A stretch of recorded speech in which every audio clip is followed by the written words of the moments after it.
జై శ్రీరామ్.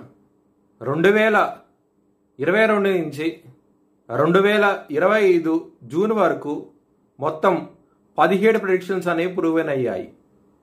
ఆ 17 ప్రెడిక్షన్స్ అనేవి కింద డిస్క్రిప్షన్లో లింక్స్ ఇవ్వడం జరుగుతోంది.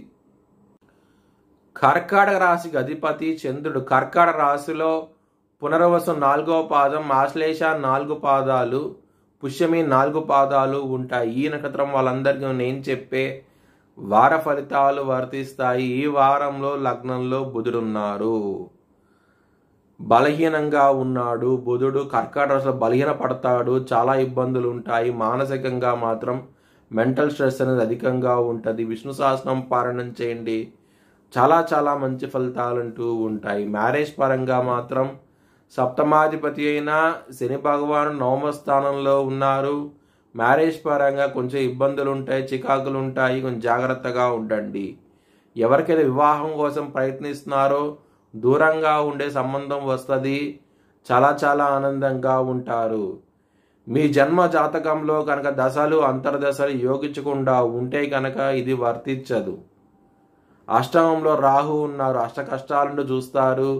కోర్టు కేసు విషయాల్లో మాత్రం వ్యతిరేక తీర్పు వస్తుంది, కొంచెం జాగ్రత్తగా ఉండండి. 2వ స్థానంలో కుజుడు ఉన్నారు, దశమాధిపతి 2వ స్థానంలో ఉండటం మూలంగా కుటుంబ పరంగా ధనపరంగా ఎక్సలెంట్ డెవలప్మెంట్స్ అంటూ ఉంటాయి. చాలా ఆనందంగా ఉంటారు. 12వ స్థానంలో గురువు సూర్యుడు ఉన్నారు. మీకు చాలా ఖర్చులు అధికంగా ఉంటాయి, కొంచెం జాగ్రత్తగా ఉండండి. దక్షిణామూర్తి స్తోత్రపారాయణం చేయండి, ఈ ఖర్చుల నుంచి విముక్తి పొందుతారు, చాలా ఆనందంగా ఉంటారు.